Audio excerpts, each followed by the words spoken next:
اللہ تعالیٰ کا تعارف کرایا گیا ہے، اس کی حیثیت بتائی گئی ہے، اور اس آئینے میں انسان اپنے آپ کو رکھ کر دیکھے. اگر یہ معلوم ہوگا کہ ہم پل پہ کھڑے ہیں تو وہ سیدھا جائے گا، دائیں بائیں جائے گا تو ندی میں گر جائے گا.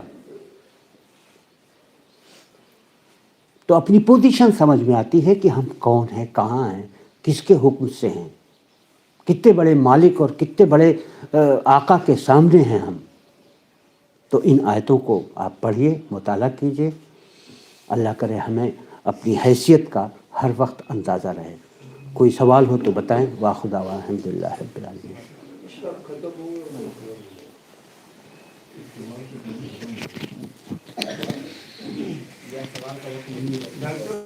ٹائم بہت کم ہوتا ہے مسئلہ